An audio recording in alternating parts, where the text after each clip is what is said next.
Hello, Chinaka. Yeah, Baba. ఏం చేస్తున్నా?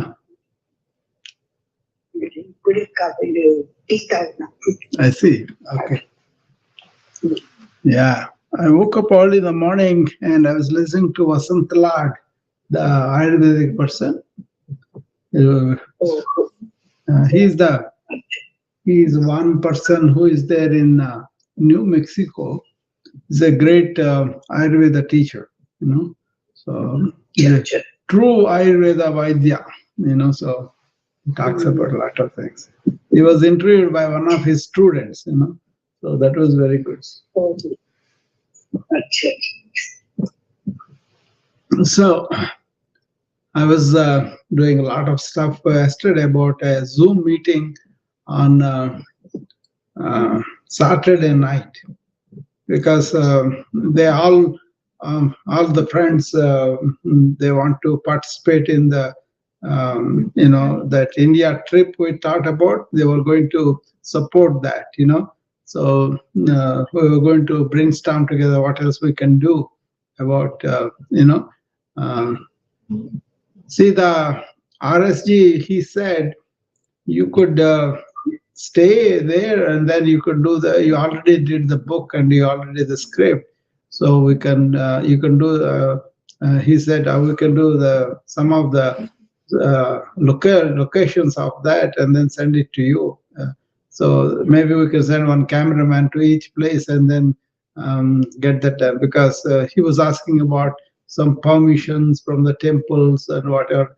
We're not going to shoot the temples, but the locales, like in the Kanyakumari and on Vivekananda, like Yoga Institute of B.K. Sengar, School of Krishnamurti, you know, and then home of Shankaracharya, or the birthplace of Shankaracharya, things like that. 5 places, you know. You can get the YouTube videos, but then that won't be authentic, you know. So, and then he said you can produce your talks on the video, and then we'll incorporate that video into the scenes that we shoot here, and that will be okay too, you know. So that way it will avoid me coming there and going to all those places and all that, you know. With the weather, with the COVID, with all these things, it's risky anyway, you know.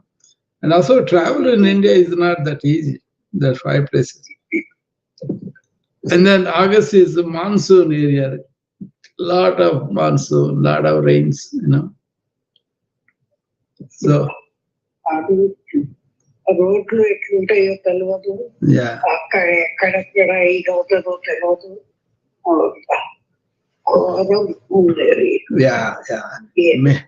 Maybe we can do one place, not so many places. You know. So, yeah. Maybe Madanpalli in Andhra Pradesh, that can be done, you know, Krishnamurti. And maybe Ramana Maharshi, so 2 places. Anyway, I was spending time for that and talk to people, and then we agreed on Saturday night. I sent only those friends that they want to get involved in this project. I kind of sent it there, and I'm going to give them an update what's going on, and then we can go from there. That's what we thought, you know. So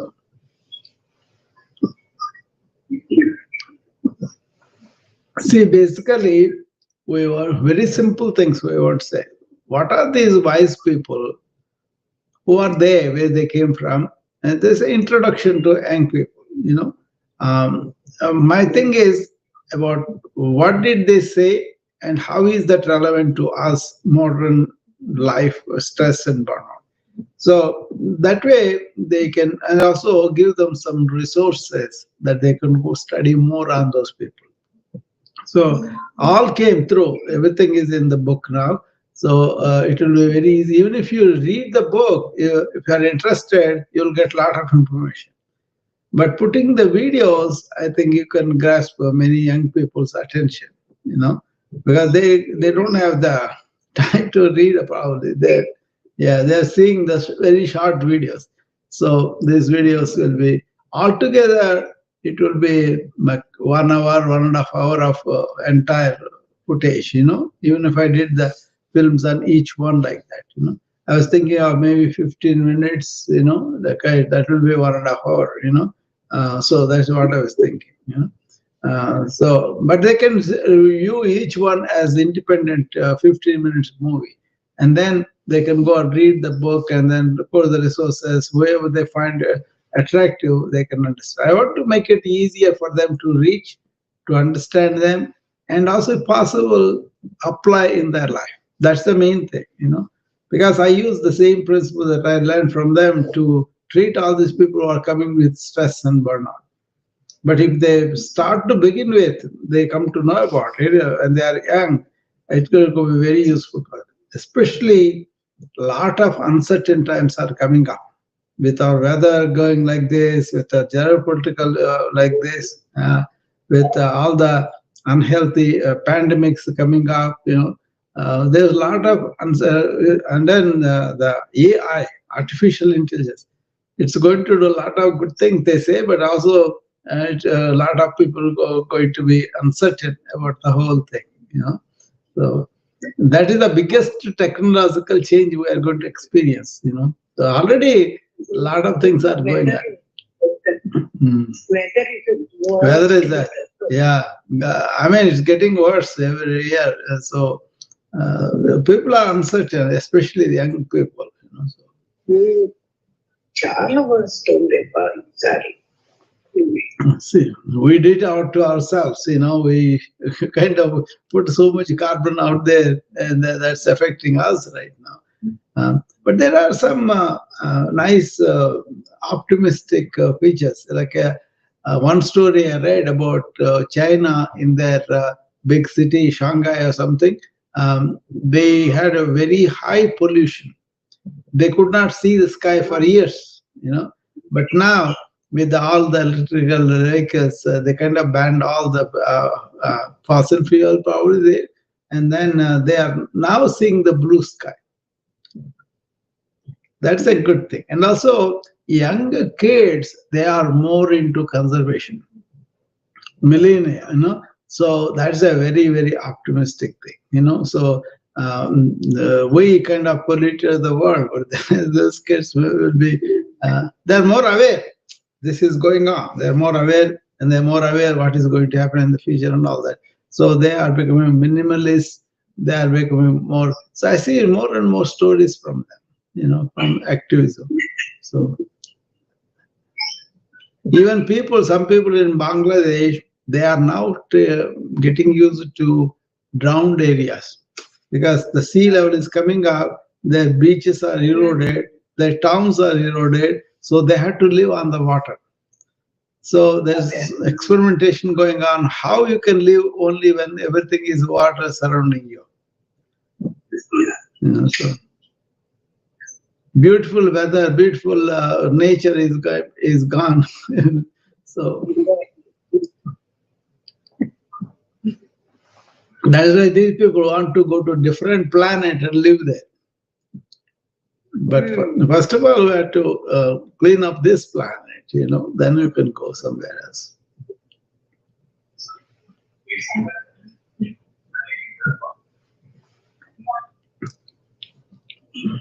See, my effort is these wisdoms are there, and then people don't touch them at all because they are not introduced them properly. They are not introduced as the knowledge. And also, they are not invited to examine. Don't believe, but study, and then put your mind to it. Then you will understand. If you just blindly follow these people, you won't get anything. But if you investigate into them, if you really put your mind to it in a scientific way, like, so question, doubt, and all that, then out of that investigation, you will understand what is truth, what is not. And that is more valuable than just telling, oh, these people are great, so you just have to follow. I don't think that is a healthy way to teach people. For example, when I show the Christian schools, what they do there is, both the teacher and the kids, they come like, we're going to explore these things together. It's not like the teacher is the known person, that's why he's going to teach them. Maybe some external things, but not the internal matters, psychological matters, philosophical matters that people have to engage their mind and investigate. I hope to induce that in this book. Look at these people, look at what they say, think about it. Don't follow blindly, think about it, and then if you really understand, apply it, you will see for yourself how blessing that is. See, even one person of the 5%, not even all the five, only one person, you will change tremendously. BK Iyengar, for example, his yoga teaching reached millions of people in America. There, I think at the time he was about to die, they said 13 million people in America are following his teaching. And then they really revere him real teacher. And then they are kind of, they worship him like a God because they got so many benefits out of it. But he was somebody, he did yoga till 2 days before he dies, then he stopped. So it's a very valuable thing to keep your body, mind, and spirit really healthy and stable and together. So even now, I see his old tapes where he did his yoga demonstration in London, other places. He does it for 1.5 hours, and the whole thing is so beautiful. You can't be, you can't be inspired about, let me also do some yoga. You have to start where you are. You cannot be at that level right away, but you have to start.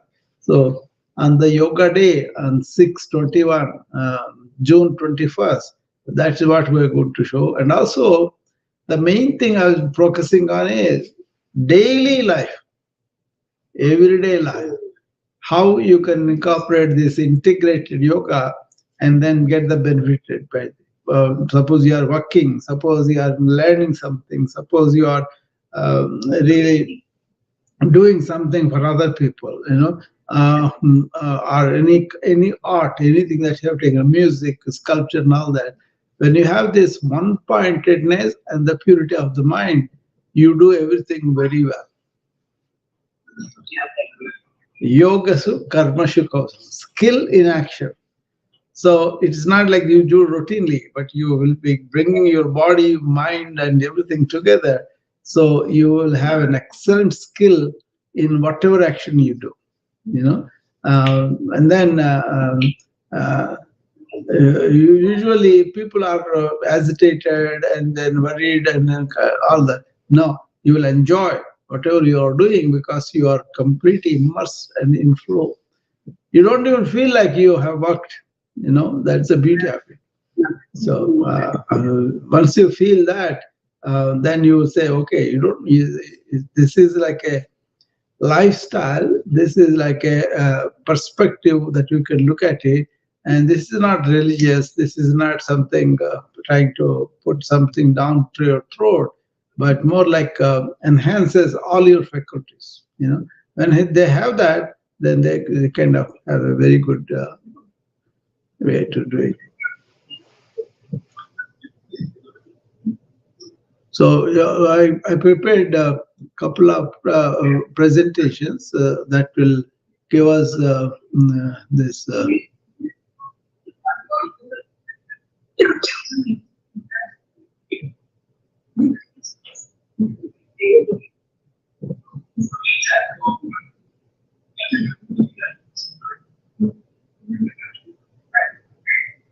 Next Saturday,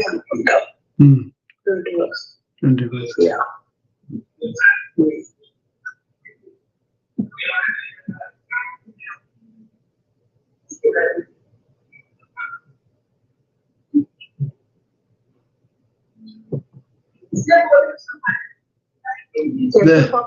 Me program, What? Morning or evening? My morning, that is 7:30. That means evening 6 for you. Doctor, I am doing a wellness program with these people, so I will not be able to attend today. Can you please pardon me? Oh, sure, no problem. Yeah, I will meet you tomorrow. I'll be in the class. No session problem. tomorrow. No Thank you. problem. Yeah, bye. Bye. Bye. Yeah. That is Sharmi. No, she is kind of. So, She must be doing a class. Okay.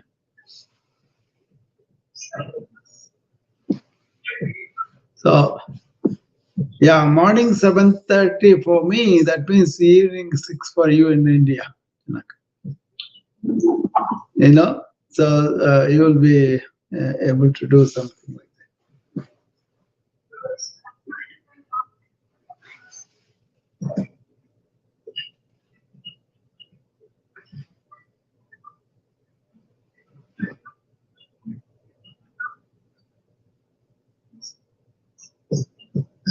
How is weather now in India? Is it good or is it? Hmm. Hmm. weather అయితే వేరే weather. Probably with the heat, traveling is also tough, probably, right? అందులో నువ్వు 5 places తిరగాలంటే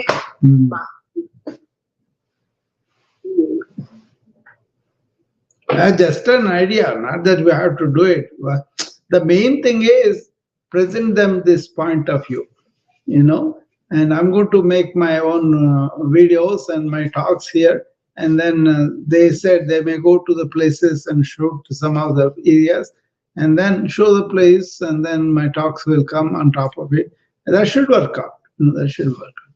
And then if somebody goes there, vlog, that's good, but there's so many videos like that too. But the main thing is conveying them to who are these people, what did they say, and what did they say, how can we use it as something like important, you know, so we can use it in our daily life. That's what I was hoping for. So we'll see.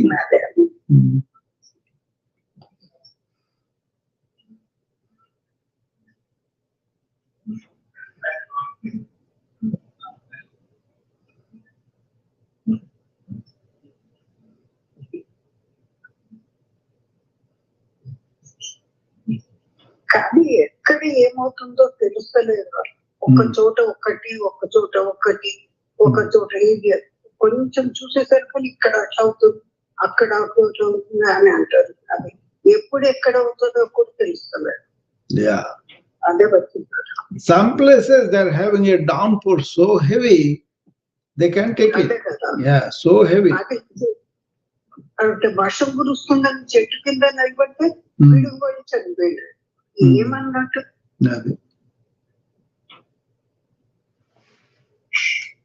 Okay, Chinnaka, I'm going to start this other channel. I'll talk to you later. Okay. Okay.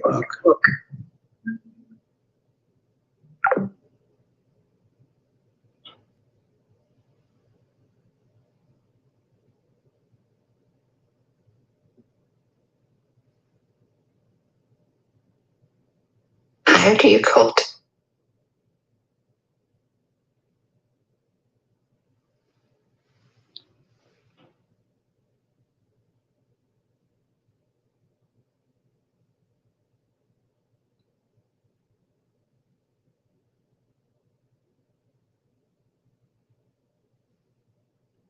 Okay.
Hello, everybody. Unknown vibe.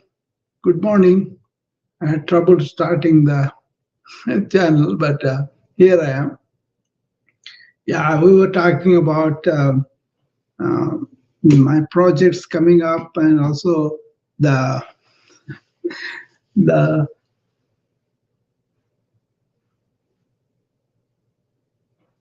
my projects coming up, and also the International Yoga Day, and some of the Ayurveda tips I was looking at Mr. Vasantalad and all that, So this is more like a morning routine that I do with my friends, where we gather together and prepare ourselves for the work, by really discussing some wellness oasis like tips that you cannot get anywhere else, and wellness, both from the scientific point of view and the ancient wisdom point of view.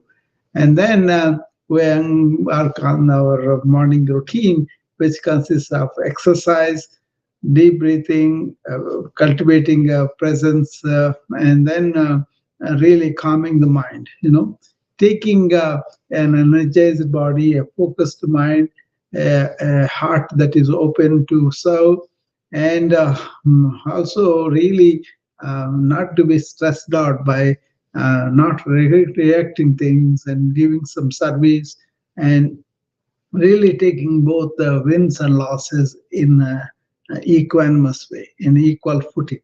Okay, that kind of thing. But first, for a few minutes, we will talk about wellness oasis. Why do I call that? Is lots of times people are not really taking the wellness in a proactive way.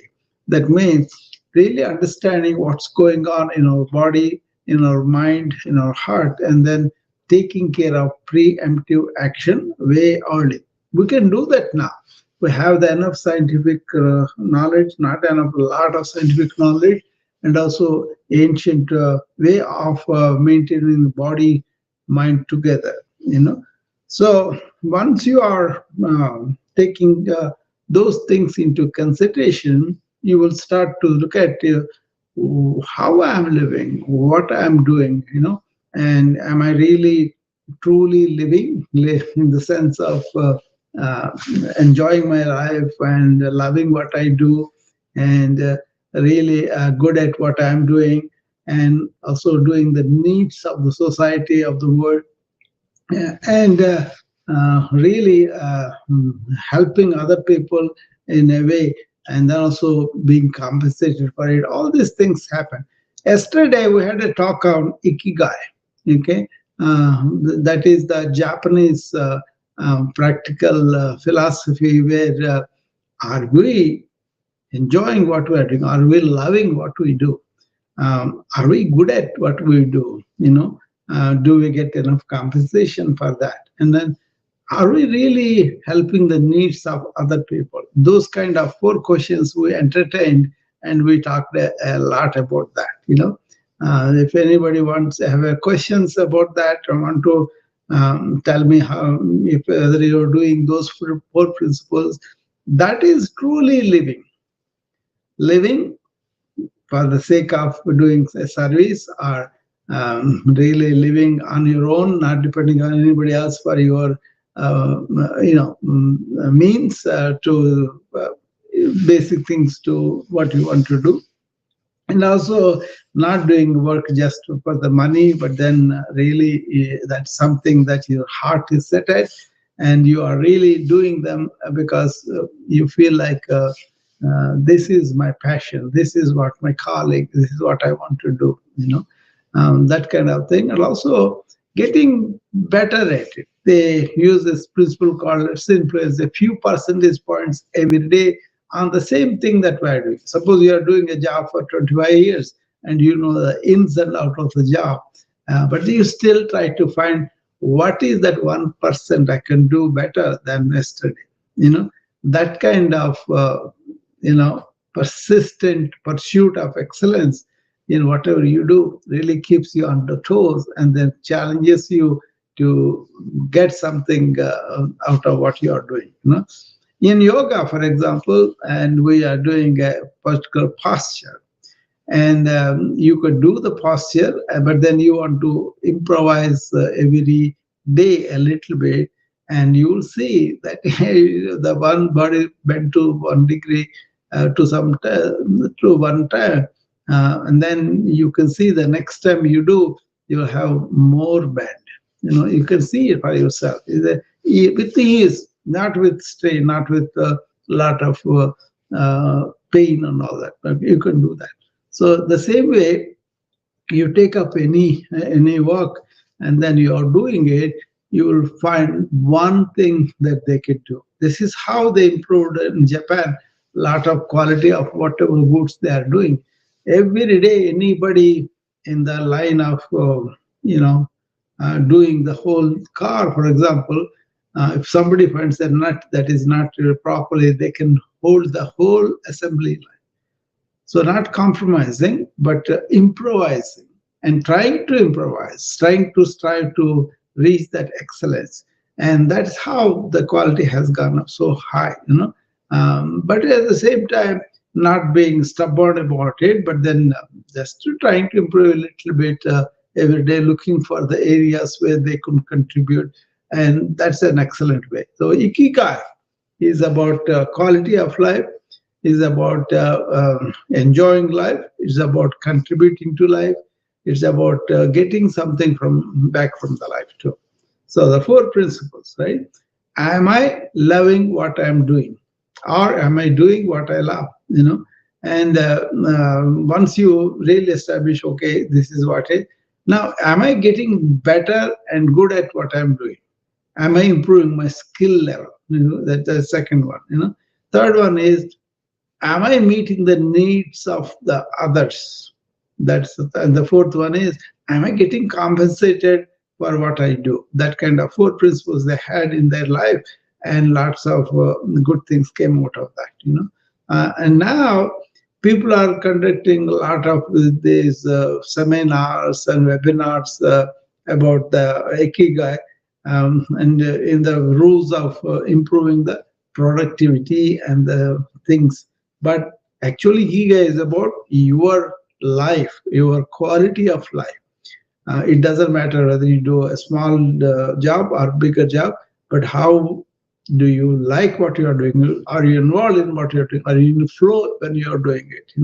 And also, are you getting better at it? And then never compromising and say, oh, I did this this way, and that's the way. I don't want to look any areas of improvement.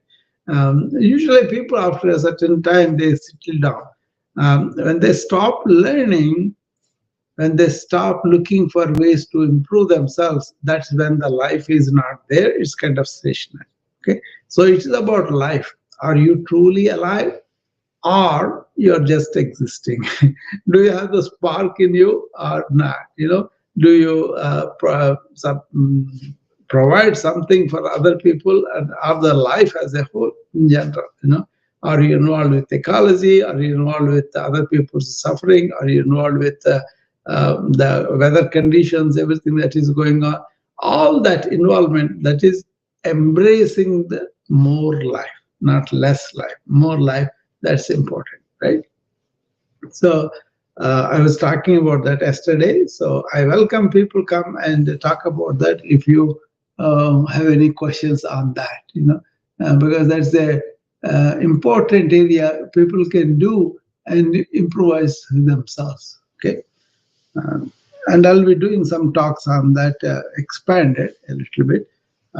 But generally, if you take the ancient system, Japanese, Indian, Chinese, or Egyptian, or South American, any number of places, what it is a mind-body combination awareness too.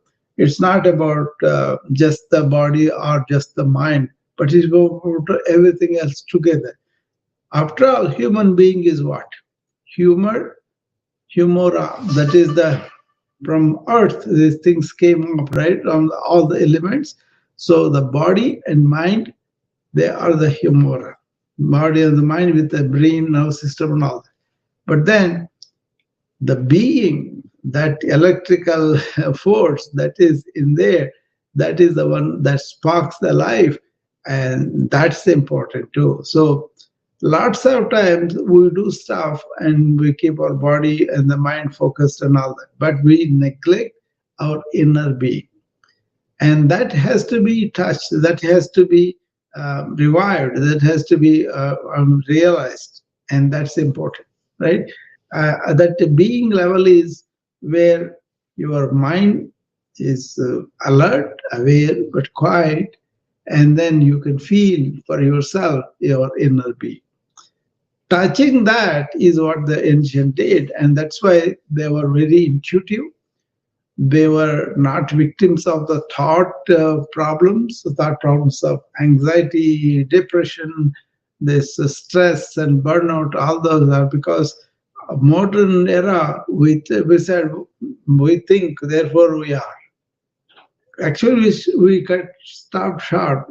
Actually, the thought is not there if there is no spark, that life force, right? So conscious that you are, and then you have body and mind. That's the way they looked at it, and so that's why they were able to take care of the body's problems, live long with a lot of energy, and really understood the diseases and prevent them, and really get back quickly from the illness and all that, and also live longer in a quality way.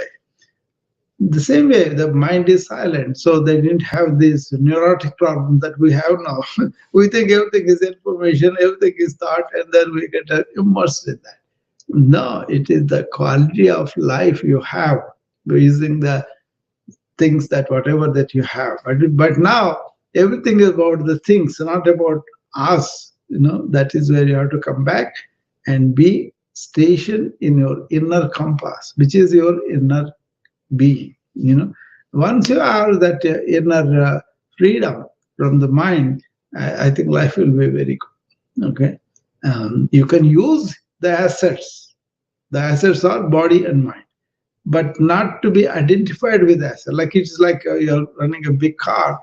If you, a lot of people identify that, they identify themselves with the costly car that they have, and that gives them pride, that gives them confidence, that gives them like a feeling like I am the rich guy, whatever, right?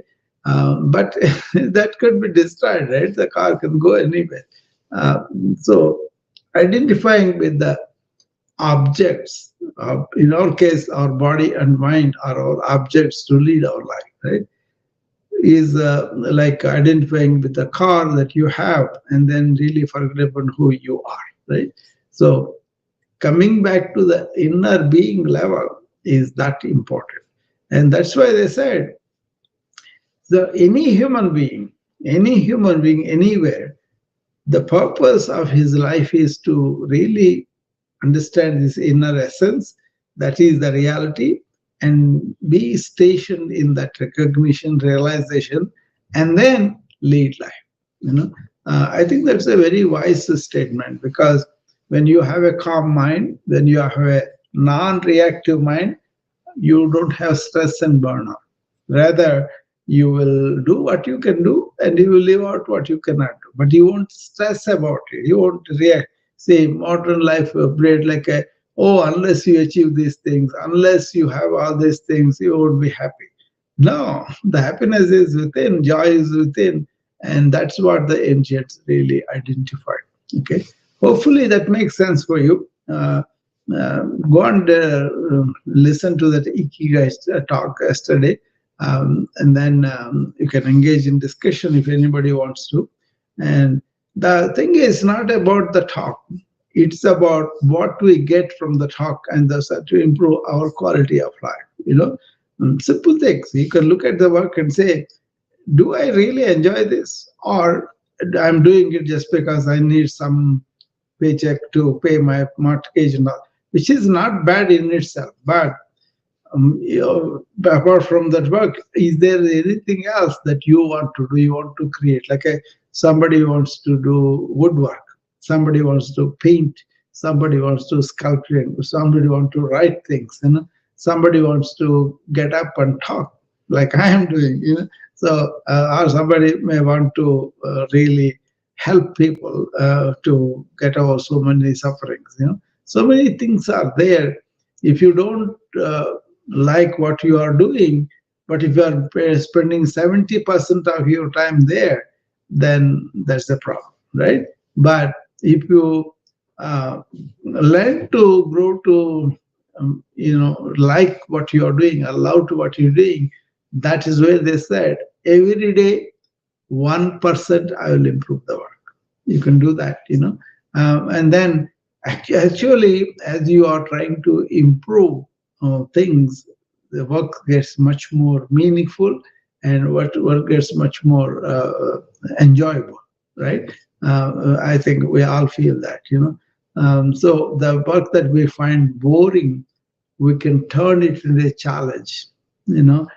So if you are in a rut, if you are having the same thing, then ask her, how can I improve this routine for one person? How can you make it? It's like a challenge to stay till the evening, like that, then things flow, juices flow, and then as you are discovering, you get more enthusiasm, more enjoyment of what you are doing. Okay, and those two are addressed. I love what I do, and also I'm getting better at. Then you say, is this fulfilling my selfish need or needs of others? That is an important thing to contribute in life, and that makes it much more meaningful, much more purposeful too. And then you will always see I'm not just doing it without getting anything in return, like a recognition, like a appreciation, like a compensation. All those things will come, but once you are in your real inner self, you may not really need all that much. What you need to survive, what you need to sustain yourself, and maybe you have family and kids and all that needs for them, and all those things come into play. There is a you know positive psychology which is about PERMA, PERMA, PERMA. That is, whatever you do, if you instantly enjoy that, that is a pleasure, but it may go away, right? So you do that, and then you enjoy an ice cream, you enjoy a movie, whatever, right? But if you are engaged in making the ice cream, it's much more enjoyable, right? That is the E. And then R is what kind of relationship I have with others when I'm doing some things. Suppose you are doing it for their sake, for their need, that is much more engaged and enjoyable for you. M is suppose you are donating all that ice cream that you made to a charity, and that carries more meaning for you. That's the M. If you have that meaning, then it becomes really important. And the last term, the A, is actualization of yourself in doing all that. You realize your inner self. So that is the the psychologists kind of using it quite a lot now. But there is a basis for this in ancient wisdom. They said dharma, artha, kama, moksha, four things. Whatever you do, you have to do in a righteous way. If you do it in a wrong way, if you cheat, or if you steal, or if you do some cunning job, that's not right. You have to do it right. Right for the sake of right, not because somebody else is going to punish you or somebody is going to reward you. But duty for the sake of duty, and then right thing for the sake of right thing. Truth for the sake of truth. Okay. You can go and earn, that is the artha they were talking about. You can make money, you can accumulate knowledge, you can accumulate so many statuses and all that, right? Titles and all that. But you got to do them in a right way. The thing with that is, after a while, you don't feel the fulfillment. Initially, there is fulfillment, after that, it is gone, right? And then the third one is the kama, that is the desire. You want to do something and you want to really enjoy something, and that karma, that lusting for things, will give temporary pleasure too. But after a while, you get tired of that.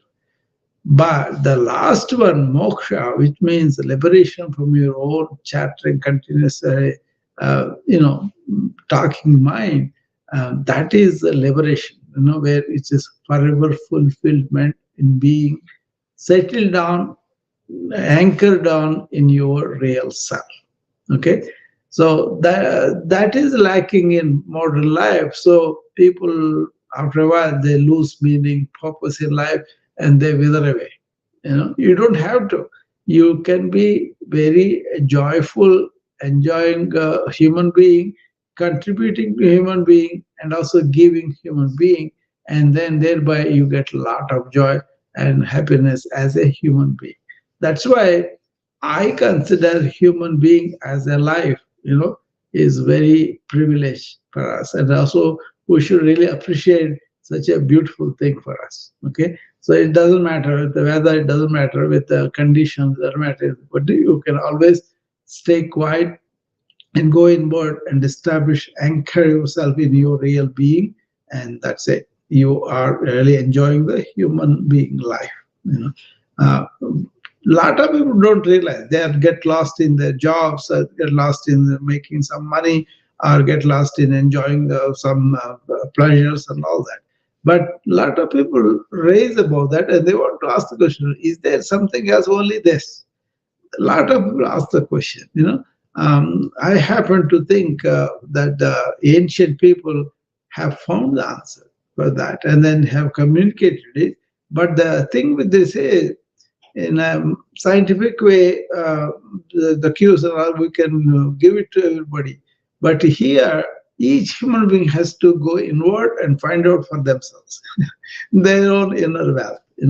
That is the problem with not psychological analysis, but by intuitively feeling what is us, what is the reality of us. But if you are occupied with so many mundane things, so many things that really do not matter in the long run, then you will not have the time. So it's a kind of important, okay, to understand that. Okay, so uh,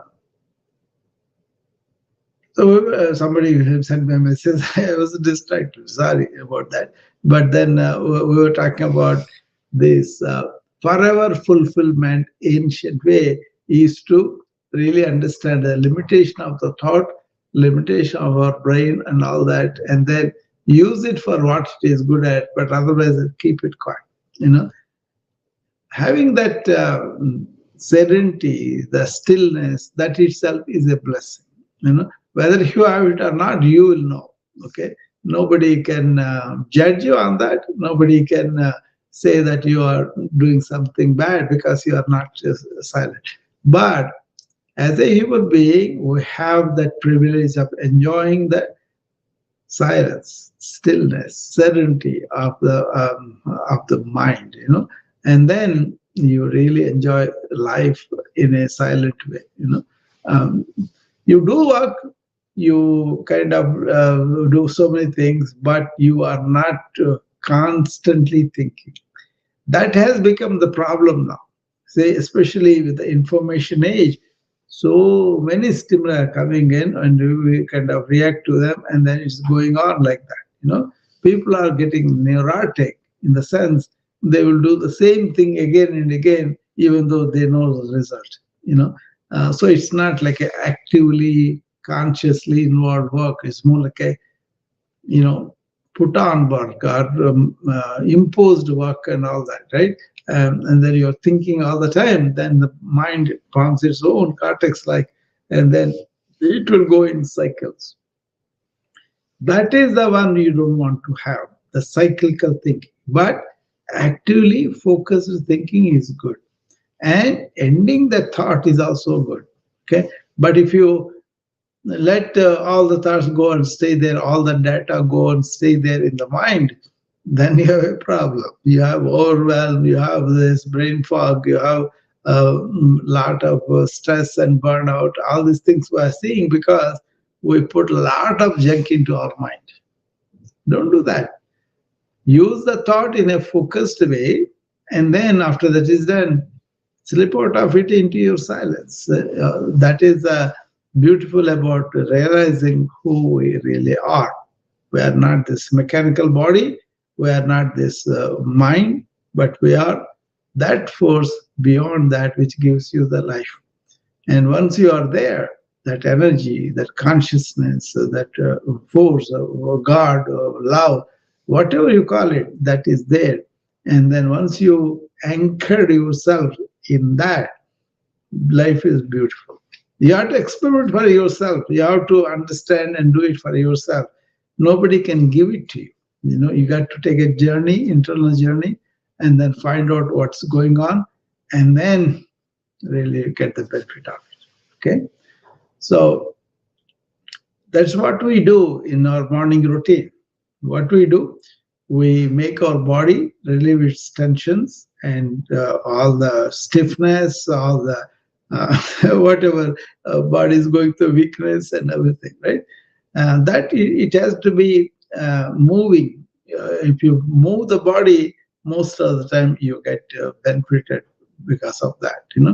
And then all the juices, because body is made up of a lot of fluid, right? So if you make the fluid move, it is fresh. If there's a barrier, then there's all dirt accumulates. There's the same thing. It's as simple as that.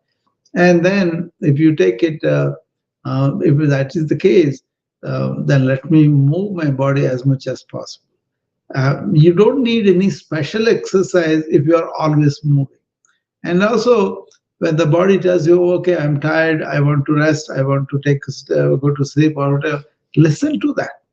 And see, our mortal life has become so much that it kind of interferes with the natural rhythms, circadian rhythms. Okay, and then you can rest and come out of it. So in our morning routine, we work on the body, we take deep breaths to nourish our body, and also keep our mind quiet, and we live in real life, which is in the present moment. What is in front of you is the real life, not in our mind of the yesterday or in the future. If you are in the mind or in the life, choose. I think most of the people choose to be in the mind, to be occupied. That's not really life. So, and then we open up our heart and then see who can be useful for anybody. Can we help something, in life? That will be good. Okay. And then we kind of determine not to react to everything, but take responsibility and respond to our tasks that we need to do, without emotional reactions. A lot of people first react emotionally and then they take up things. It's not really good for you in the long run, all the stress hormones, right? And then you kind of open your heart and serve people, and you kind of take everything equanimously. You can lose sometimes, you can win sometimes, but take both of them equanimously, because one thing leads to the other. So if you can fail and then learn from it, you will be succeeding like so. Okay. But if you take your success too much, that's the only thing left, then you will also see the failure. But you have to balance them. And then keep yourself in the present moment is by really understanding the breathing and all that. So we do all this to really understand where is our anchor inside. So we kind of accept, we see the body, we see the thought, they are objects, and what is animating them is me, and I'm going to stay there anchored in that. Then that is where we do the end of the yoga thing is understand who you are and anchor in that. That is real yoga. That is where you will be moment to moment awareness. That is where you use thought but not be used by the thought. So these are pretty important things in life. But once you understand, once you have the clarity about who you are, what you are doing, what is going on in life, that clarity itself is a blessing. And then you live the life well, and also with clarity and not really enamored by so much of thinking and all that, but more like a keep quiet, silent, and then use thought as it is needed, and then you will be happy that you're a human being. Right? So yoga is about really stationing ourselves, anchoring ourselves in our real inner reality. To come to that, you want to have a healthy body, a pointed mind, and focused thought and all that. So that's what we do in the beginning of the morning routine, and end with the sensation that we are that inner reality and stay there. Okay, that is the Shambhavi Mudra we do. Okay, so I will get on going on my uh, my morning routine, starting with breathing and stretching, and then we can go into the uh, Shambhavi Mudra and all that. Okay, so we always start with deep breathing, and then some stretching of the spine and the side bends and all that. Some bends you can do, and then you can do particular asanas, postures. There, sthira sukham asana, Vyashama asana, in stable, comfortable condition, and stay there for a while. And that kind of exercise is really good in the morning. You get going, you get your mind focused and your heart open, you go to the work, and you won't have stress generated by you, or you don't have stress inside because you are kind of cool about things. Right? So hopefully this session will help you. Join me as I begin to do my morning routine of 7 principles. 4 principles we do, 3 principles are like an attitude. Okay, but what are the 4 principles? Stretch your body as much as you can. Various ways of stretching I will show you, and breathe deep into that. That's the second thing. Both these things you will do. You will be stretching the body, means that you are doing the stretching. Your deep breathing means you are doing the deep breathing. And keep your mind here and now. That means you are trying to get the mind to be in the present moment and cultivate that presence and take it to the world. Okay. And the fourth thing is you just have to observe the thoughts as objects. Okay. These 4 things you can do.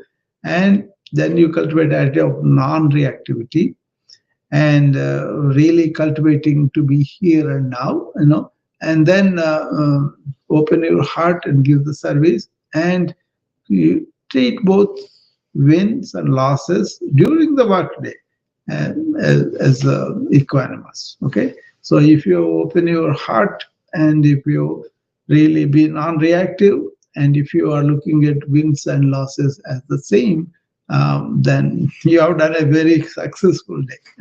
At least with yourself, you won't allow yourself to be stressed or burned out. Okay, that's what happens. So let's. I'm going to push the chair back, and then I'm going to stand up and do the exercises for you. Come along and do them with me. And if you have any problems, you can always DM me. If you have any doubts with me, that following me, or on the Noom Vibe, they will be listening. On I'm also on the video on several channels, so you can go to the LinkedIn or Facebook group, or YouTube, or on the Instagram. I'm there live doing them together, so you can see me and do that if it's not clear to you. So.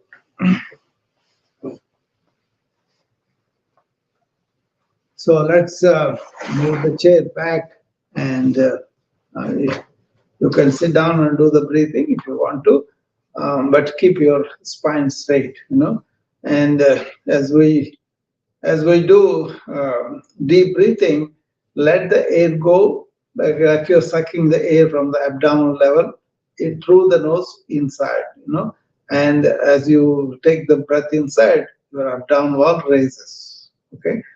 Hold it for a while, and then as you breathe out, abdominal wall goes towards the spine and the air comes out. To keep your mind here and now, focus on the breath. Focus on the breath coming in and out, the touch sensation. And also any strains or anything that you feel in the body, be aware of that. Don't be worried, just be aware. That's how you keep your mind here in the present moment, what is happening. Okay, let's start that.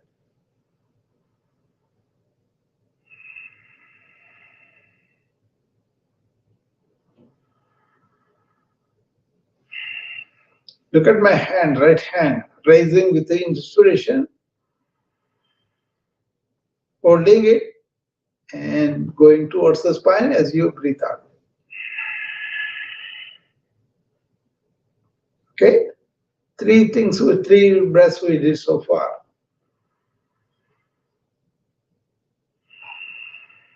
By the way, do this exercise on an empty stomach. Okay.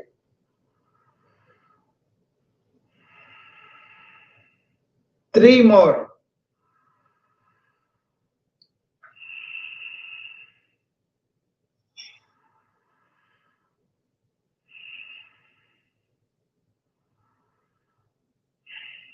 See, those 3 more will be useful for us to always think like that. Descending is easy. Right? That's the first exercise. That is Bastrika. That is done early in the morning on an empty stomach. Okay. And now second one is raise your hands and show them to the camera, elbows bent. And as you take the hands up, take a deep breath in. Up to you reach the top, come down, breathing out. Do that several times.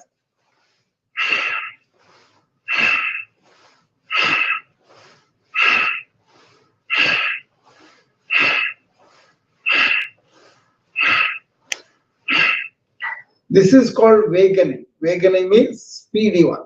See, you can do that anywhere in the office or in the house whenever you have time. Always make sure you are straight spine. Okay, and that's how you do that. Okay, and now you will do the third deep breathing, which is like a diaphragmatic breathing. First, clasp your hands together and keep it under the chin. And as you take the deep breath in, let the hands raise, the elbows raise on the side. Look at me on the Instagram. Okay? And let the head fall back as you continue to take deep breath through the nose. On the top, open your mouth and breathe out as you bring the elbows down. See, that is the deep inhalation, deep exhalation.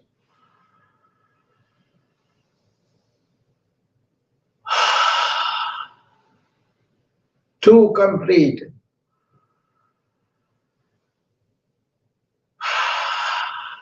Three complete.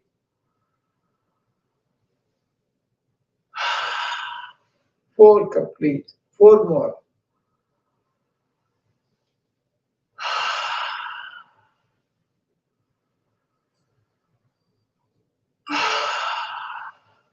Two more.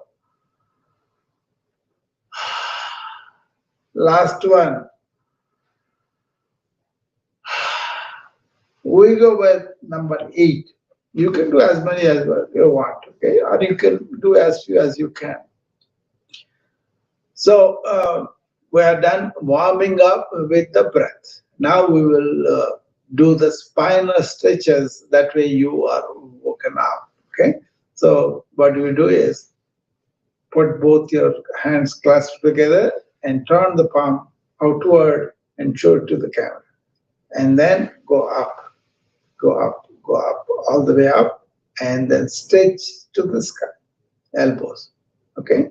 And now twist your body to the left side, twist it, and then turn the head over the left shoulder to the back.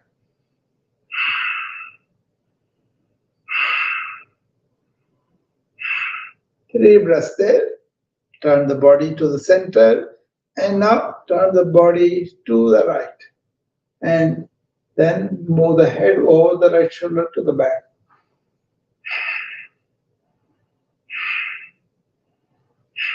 Three breaths, come to the center, stretch the elbows to the sky, and ease back, and both the hands, elbows shoulders, head and neck go back.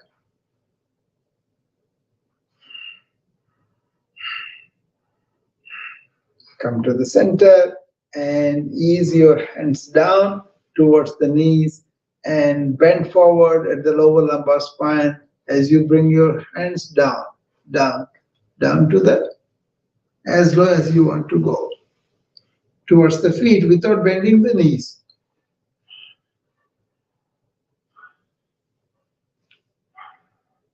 Let the head fall to the ground to the gravity. Now taking deep breath in, come up and release your hands and relax. 3 deep breaths.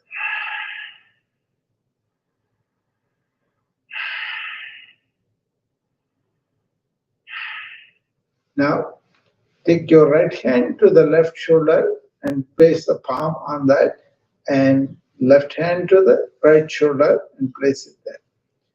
Stand tall, extend your spine and the head, and now twist the body to the left side. Twist it, and then turn the head over the left shoulder to the back. Look at something in the back, in the center. I'm looking at the Buddha statue.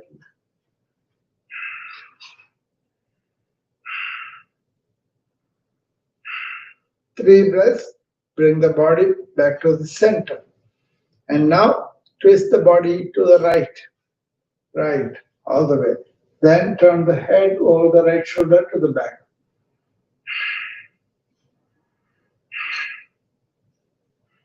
And come and release.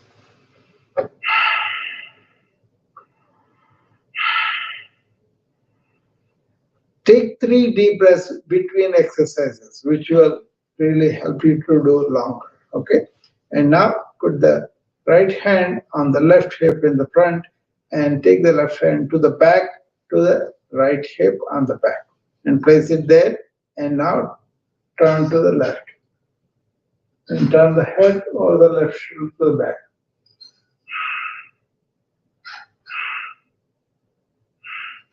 Come to the center and again go.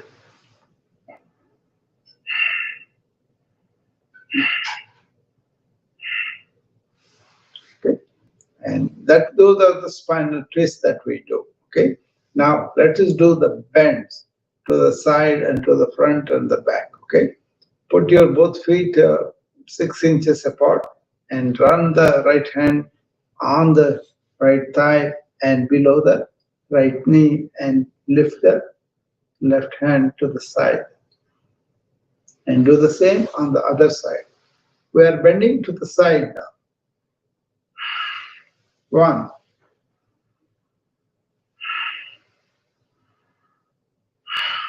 2,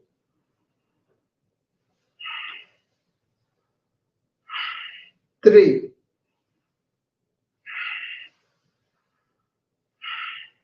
4, 5, 6, 7. Okay, that is to the side. Now you can go forward by clasping hands together in the back, and now bend forward at the lower lumbar spine and take the head down as your palms are raising up in the back.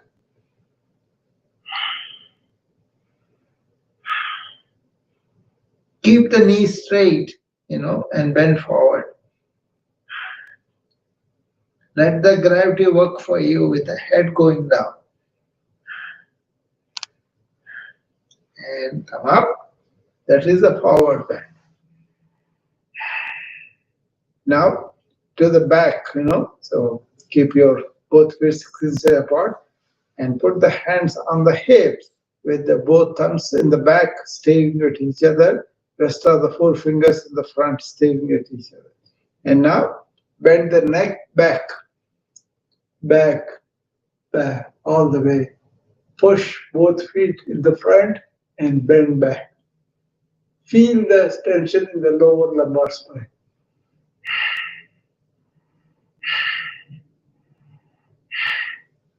And come up.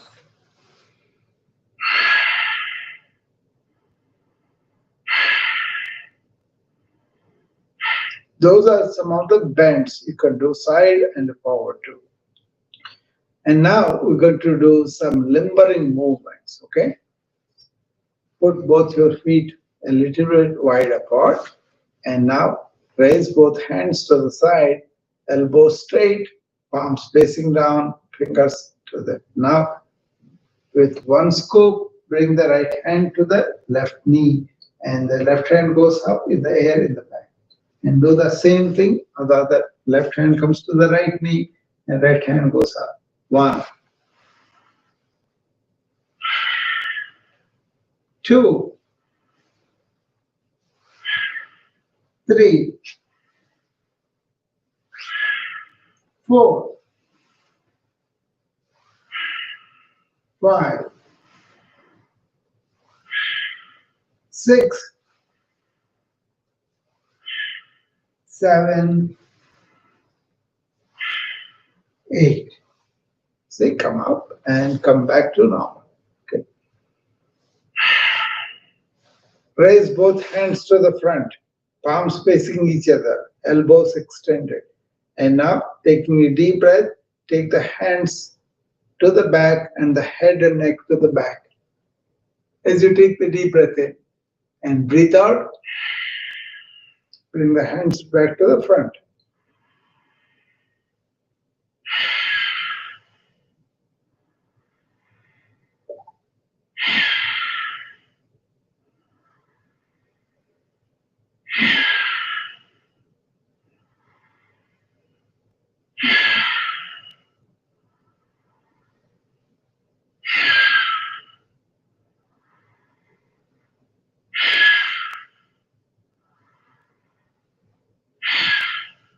Those are 8.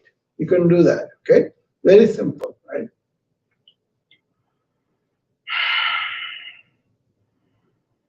Let us do some simple stretches for small joints of the hand and also all the way to the neck, okay?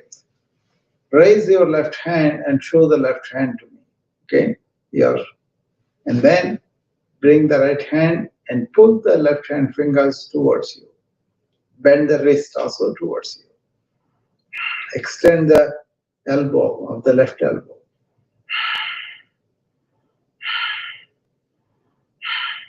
Now, turn the left hand down, fingers pointing down, and pull the left hand towards you with the right hand.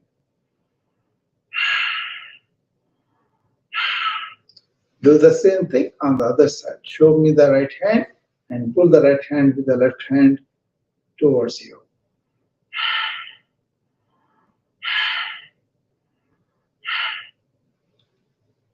Turn the hand down, right hand, fingers pointing, and pull that towards you.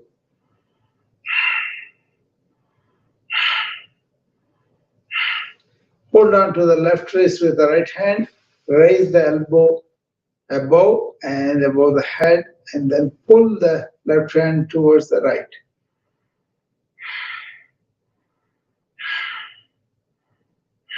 Maintain that stretch and breathe into it, okay?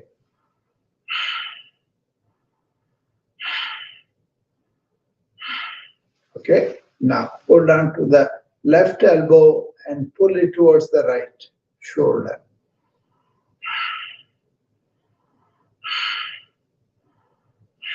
Do the same on the other side.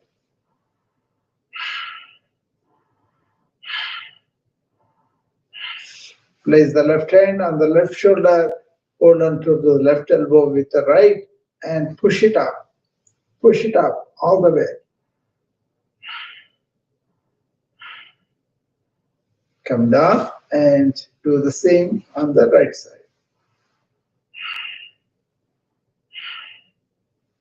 Okay, now place your hands behind the neck, and as you breathe out, bring the elbows together to the front.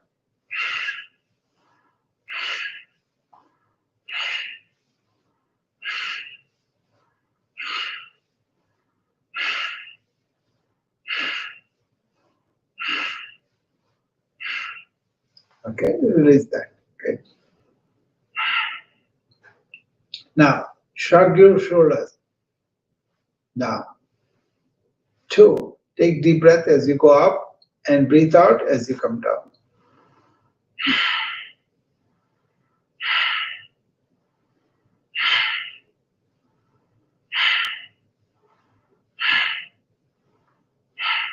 Okay. And now rotate the shoulders forward, down, backward, up and down, like that. Take a deep breath as you go up and breathe out as you come down.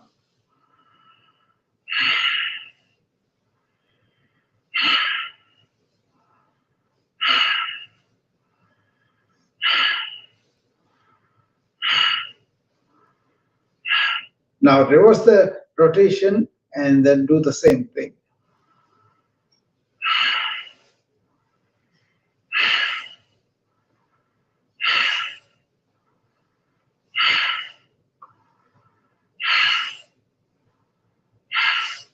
Okay, there you go. So that is the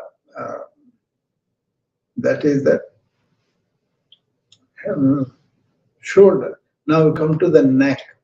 Look straight, and then as you breathe in, turn the head to the left. And now breathe out and bring it to the center. Slow, deliberate movement. Okay, don't be in a hurry. To the right. And come to the center by breathing out.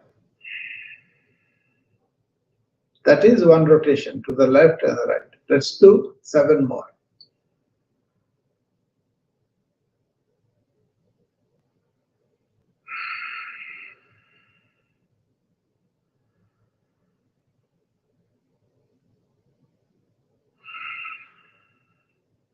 Two complete.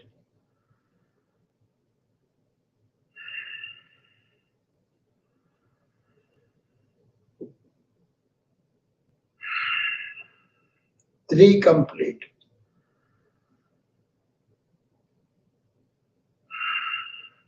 Focused, deliberate, slow turning is important. Okay? Don't let your mind go anywhere. Stay here and now.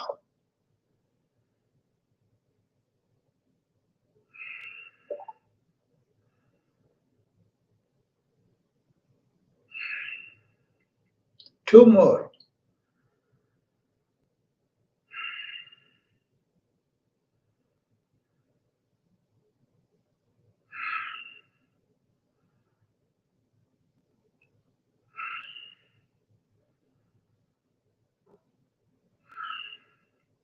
Okay. That is head turning backward, sideward. Okay, now forward and backward. 1, 2, 3, 4, 5, 6, 7, 8. Okay, now take the right hand over the head, above the left hand, and hold on to the scalp and pull it towards the right slowly. Feel the stretch.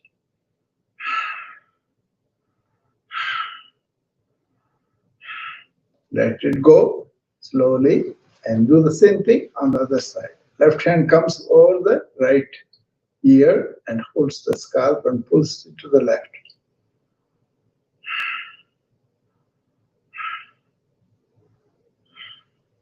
Okay, that's the point. And now clasp both your hands and place it behind the scalp and bring the elbows together in the front and let the scalp come down.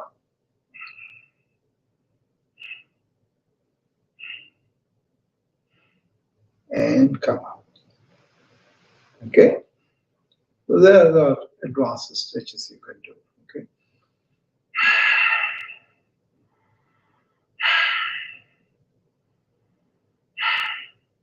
And now we're going to do some asanas. Okay? Starting with samasthiti. That is putting both your feet down into the ground and both feet are touching each other and touching the ground all the fingers, all the toes, I'm sorry, all the toes, soles, and the heels. Press them down into the ground. Okay? And now activate the body by picking up your kneecaps and buttocks is tucked in, abdomen tucked in, and shoulders are square and active. Okay? The shoulders, the chest muscles, abdomen are all active. And keep the hands active also by pointing the fingers down and putting the head up and to the back, straight. This is samasthiti. Stay in this for every asana that you do standing. And now, tada, where you raise both your hands to the side, extend your wrists and the fingers and the elbows to the side, and turn the palm upward, and then go and meet way above your head. Both thumbs are interlocked. Okay, and then stretch your elbows to the sky. Okay, the pull should come from the legs. And now lean to the right. Okay, push your left foot down as you stretch to the right.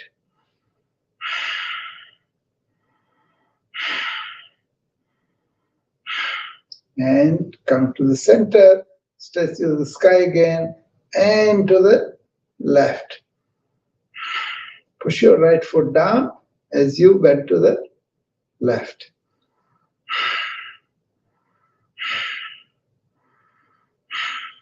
Come to the center, stretch to the sky, and lean back. Let the hands, elbows, and shoulders, head and neck go back.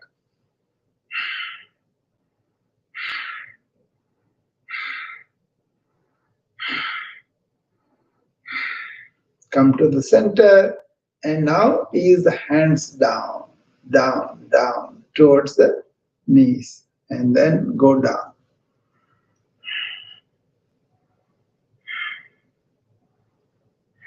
Bring the hands to the floor as much as possible, or use your chair.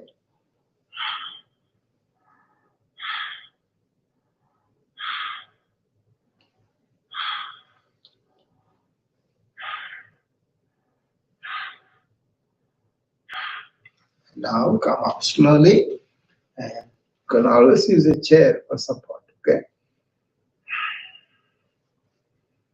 Now keep your feet apart and relax and take a deep breath.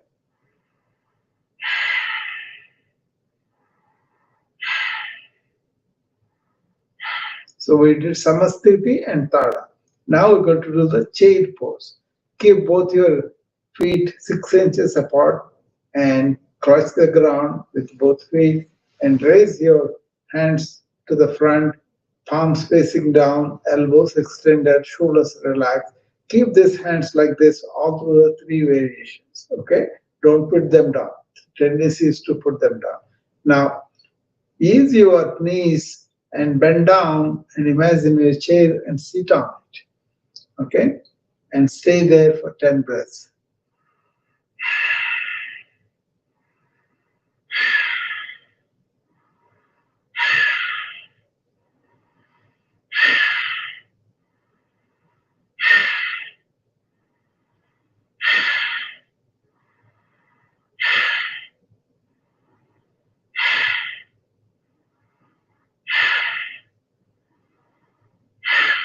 And come up, and this time elevate your heels so that you are on the toes, both feet, and bend your knees and sit down on the Timas chair for 5 breaths this time.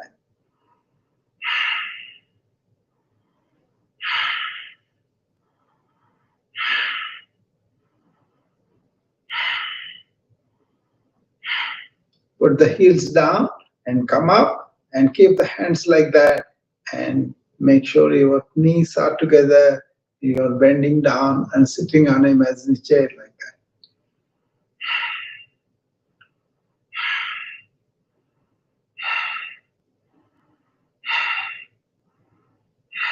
Come up and lower the hands down.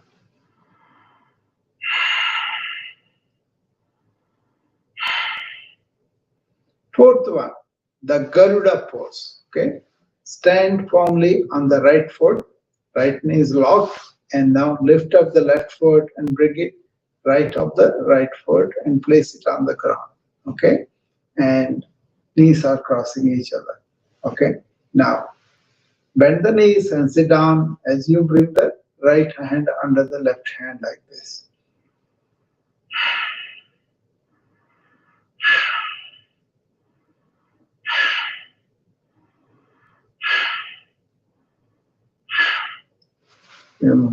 Remember, focus, concentration, and balance. They are very unique with this yoga. Okay, and now stand on the left foot, left knee locked, no, and bring the right foot to the next of the left foot and place it on the ground. Okay, and now bend the knees and left hand comes under the right hand and stay there for 5 breaths.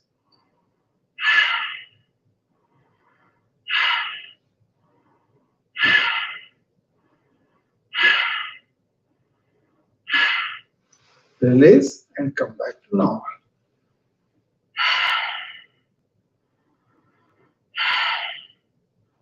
Now, both the knees wide apart, and you want to raise hands to the side, turn the palm outward as you bend forward at the lower lumbar spine and bring the head down.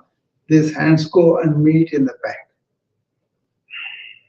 Don't bend the knees.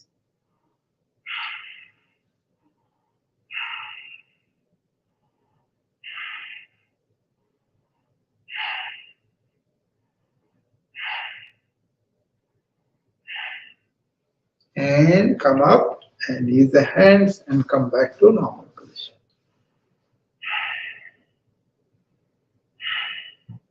And the other variety of bird again, put your feet wide apart, and this time hands go below the knee and hold on to the as low part as possible above the ankle. Okay, hold on to the both feet and straighten your knees.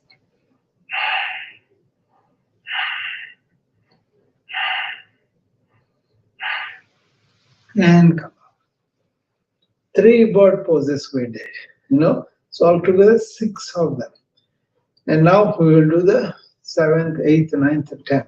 Okay, so first we wide stance and put the feet in opposite direction, right points to the right and left points to the left, and bend your knees and sit down. Sit down on an imaginary chair and bring your hands to the chest in Namaskara Mudra. And take the hands up over the head as you take a deep breath in, and as you breathe out, bring it back behind your head.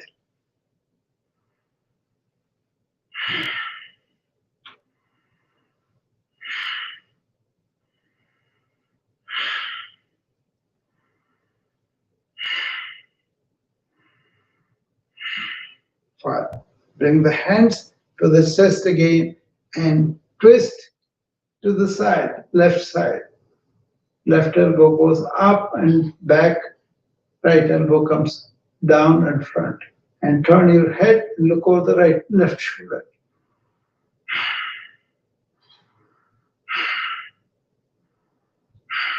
Come to the center and go the other way.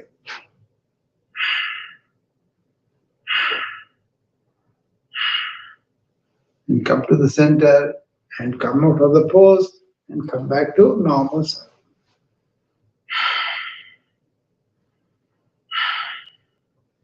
Now we'll do the vriksha.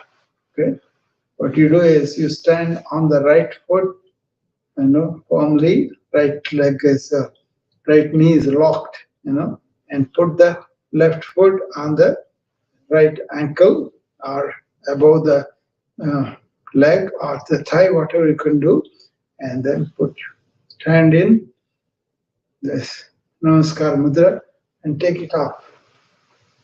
Take it up all the way.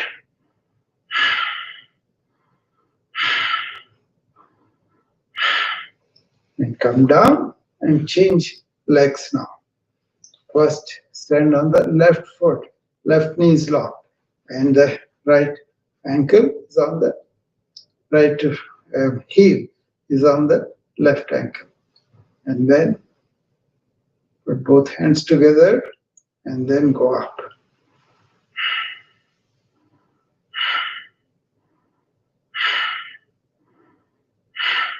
And come down. 3 breaths here. Now, hold on to the chair if you have a chair and stand on the left leg and lift up the whole right leg to the back, all the way to the back. Okay? Be on the left leg, standing firmly. And then release the left hand to the front.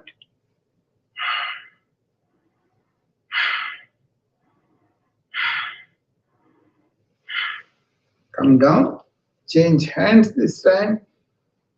Left leg goes back, you are on the right leg, and right hand goes front. I'm using the chair. If you don't have to use chair, that's fine.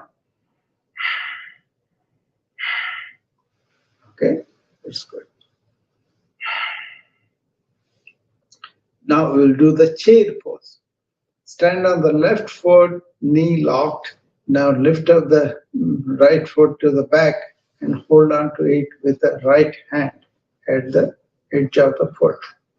And then as you bend forward and taking the right leg back up, you bend forward.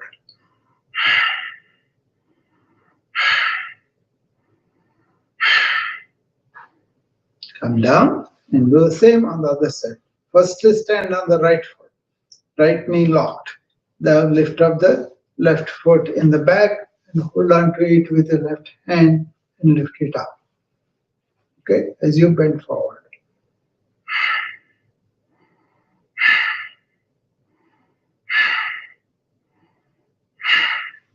Come down, and there you are.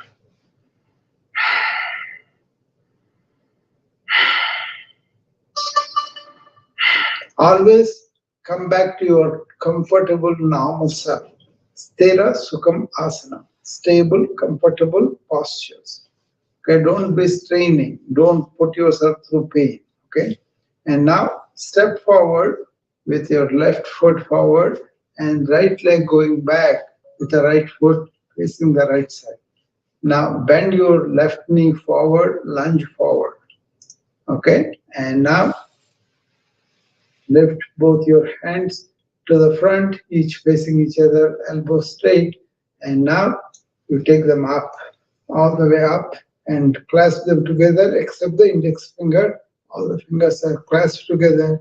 Extend the elbows, and then lean back. Hands, elbows, shoulders, head and neck go back. As you go forward on your left knee.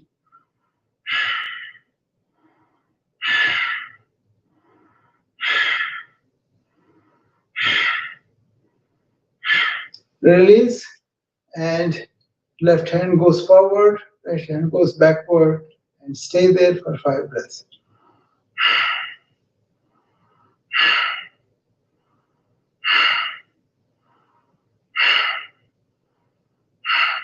And release and come back to normal. Let's do on the right side. So what you do is step back with the left foot facing the left side, left knee straight, and you go forward with the right foot and right knee bent forward and lunging forward. And bring both your hands to the side and go up and clasp together all the fingers except the index. Extend the elbows, then lean back. Lean back with your hands, with your elbows, with your shoulders, and with your head and neck.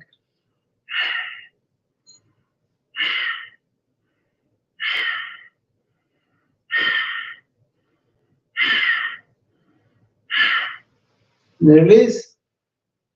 Point the right to the front, right hand to the front, left hand to the back, and extend the elbows away from you.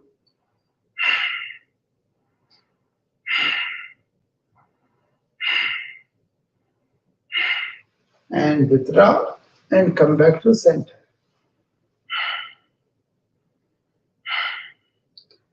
Last exercise we're going to do is called Trikonasana, triangular pose.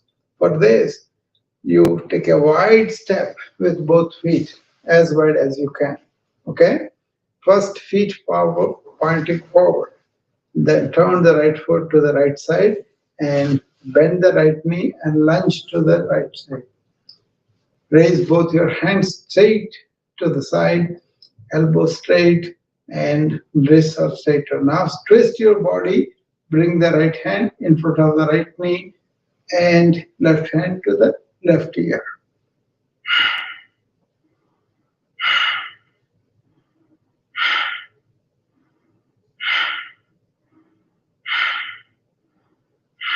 Lower the left hand, bring up the right hand, turn the right foot forward.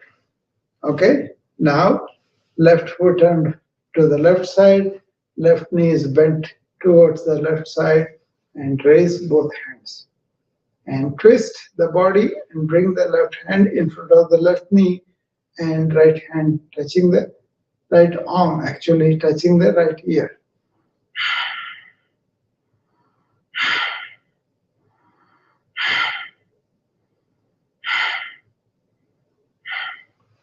Lower the right hand, pick up the left hand, turn the left foot forward and bring forward.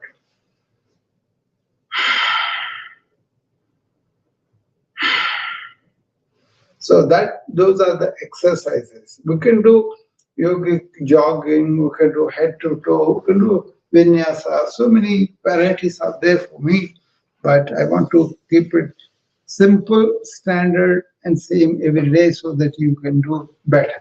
Okay? Now come and sit in the chair with your back erect, not to leaning into the back support, and then keep it straight like that all through the exercise. And now we're going to do a series of breathing exercises. Okay. First, we'll do Kapalabhati, which is expelling air, and as you breathe out, abdominal wall goes inward. Okay. So that is the movement you do up to 60 times. Okay. Like that.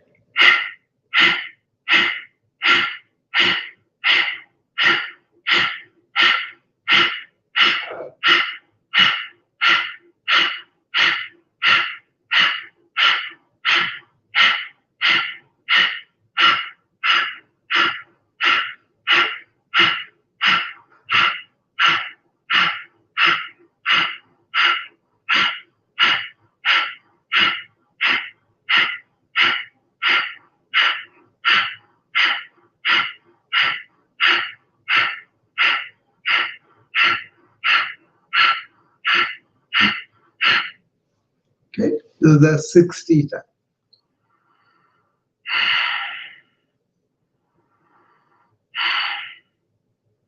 Kapalabhati is a very serious, effective exercise if you do properly, and you have to be careful about your inner abdominal problems. If you have any problems, don't do that. Okay, consult your doctor before you do this. The next two also the same. We're going to do Agnisara. What we do Agnisara here is first to take a deep breath in, then breathe out completely, hold the breath there, and then move the abdominal wall up and down up to 20 times, up to 20, but you can do as few as you want. Okay. Okay, first take a deep breath,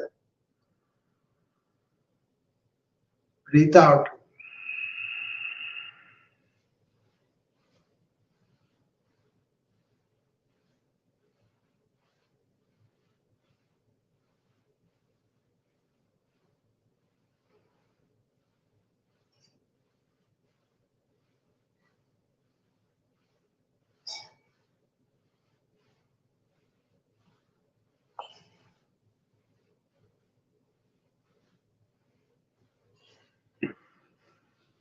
20 times.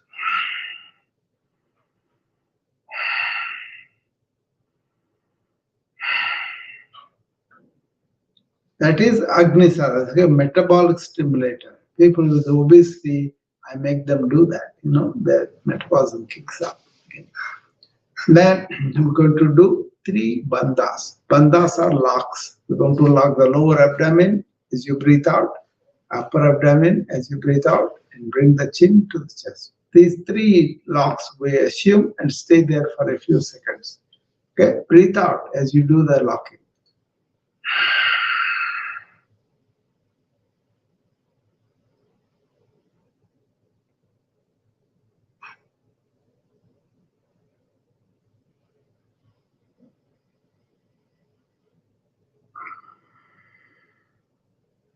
Breathe in and come out.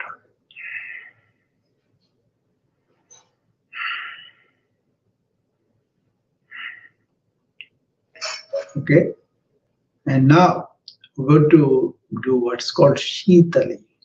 You take a deep breath in and blow it out through the mouth.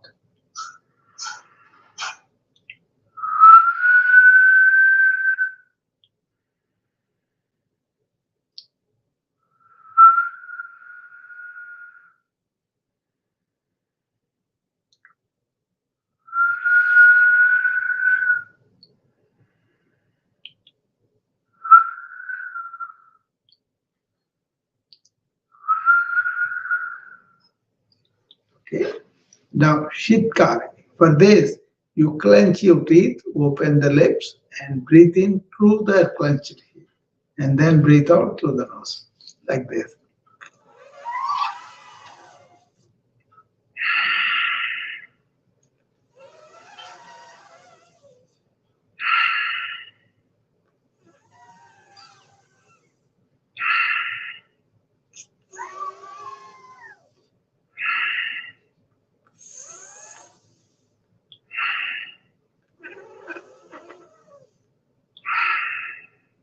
Okay? That is Shitkari. Now we're going to do Anuloma Viloma, alternate nostril. Prepare your right hand.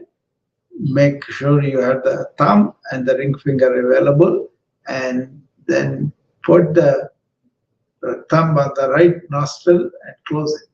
Take a deep breath through the open left nostril.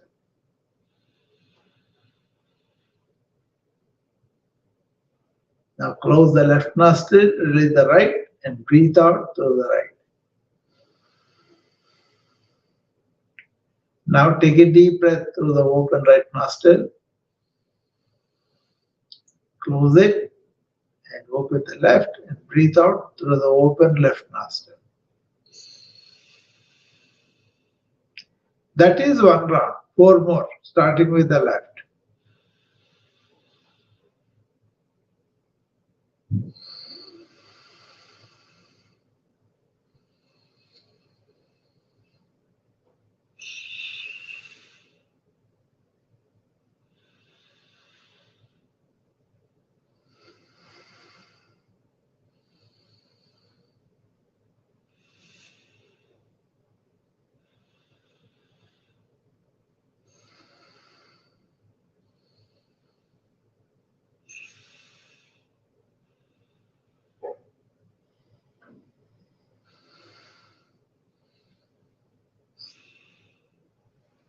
Okay, you can do as much as you want. 5 to 15 minutes is recommended. If you do Kapalabhati, this alternate nostril breathing, Anuloma Viloma, 5 to 15 minutes, you will be a very excellent health. That's what the yoga says. Okay, and now we're going to do Brahmari, bumblebee. Take both hands and use your thumbs and close the ears. Now keep the index and middle finger on the forehead. And close your eyes and keep the ring finger on the closed eyes. Let the little finger hang around the mouth and close the mouth. Now take deep breaths through the nose, and when you're breathing out, make the noise like a bumblebee. Mm-hmm.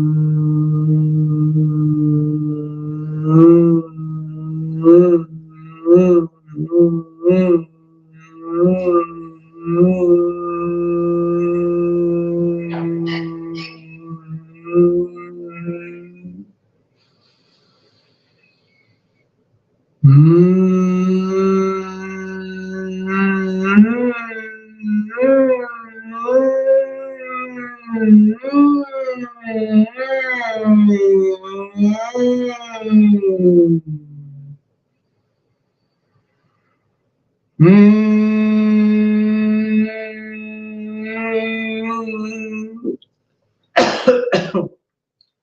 you can do as many as you can. Okay.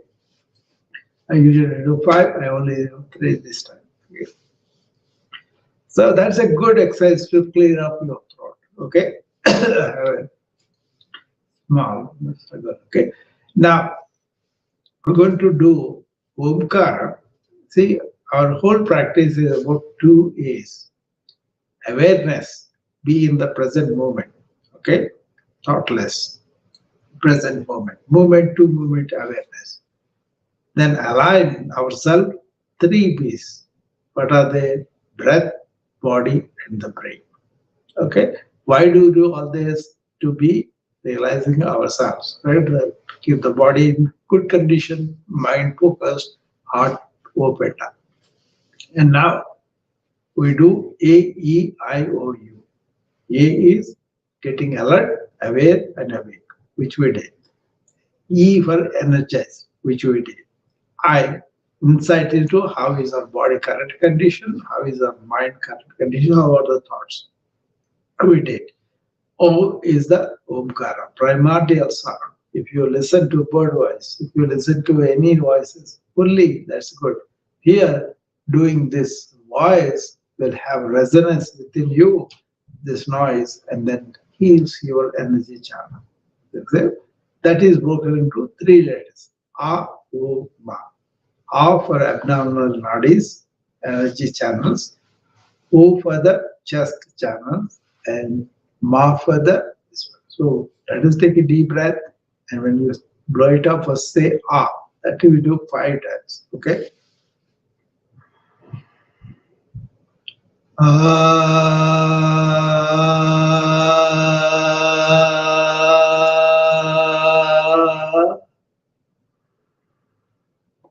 Ah.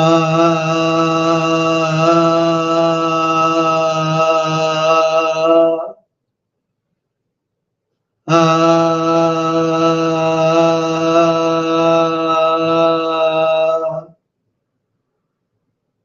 Ah.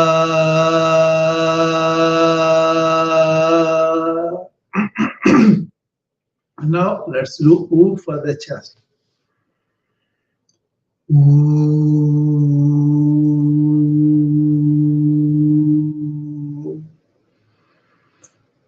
Ooh.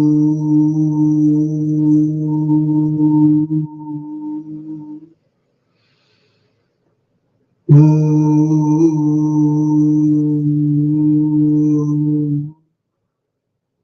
Ooh.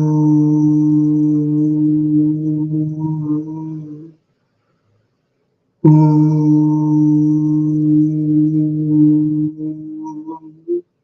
Now, ma, few times. Ma. Ma.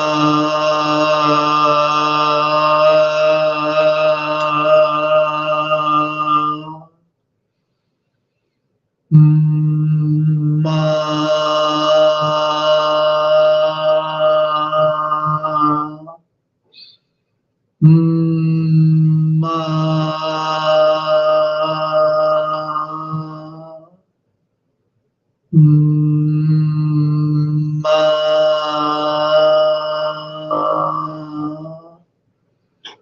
Ma. Ma. Ma.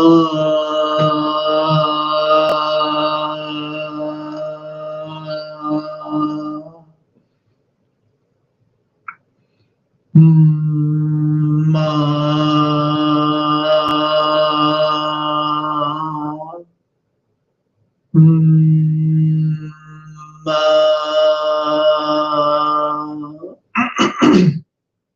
Okay, this is the A, O, Ma, Om, broken into 3. Let's do Om 3 times.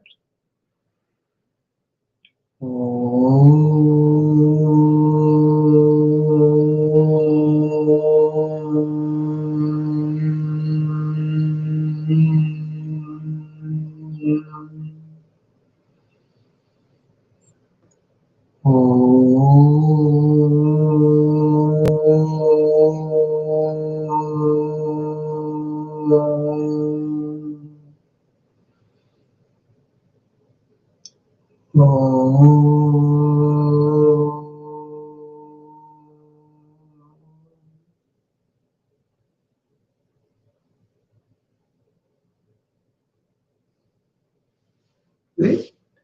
Now we're going to go to Shambhavi Mudra to assert who we really are. We are the conscious being. We are that energy behind the body and mind. So let go the feeling of I am the body and mind and assert, affirm your inner reality as you are. Okay? Anchor yourself on that. So for this, what we do is we go into what's called Dhyana Mudra and keep the hands like that, and then keep our spine straight and tilt the head back and close your eyes, keep the gaze in the middle, and really open your mouth and take a deep breath and then close your mouth. And as you take the deep breath in, tell yourself you are this conscious being. And when you breathe out, tell yourself you are not just this body or mind. They are your tools. Okay. Let's do it in Sanskrit. Koham soham deham na. Koham soham deham na. I am just this conscious being. I am not just this body or mind. Koham soham deham na.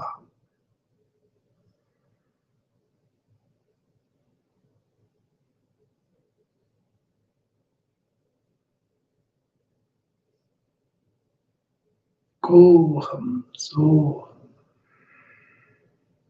deham na. I am the conscious being. I am not just this body or mind. I am the conscious being. I am not just this body or mind. Koham soham deham na. I am the conscious being. I am not just this body or mind. Koham soham deham na.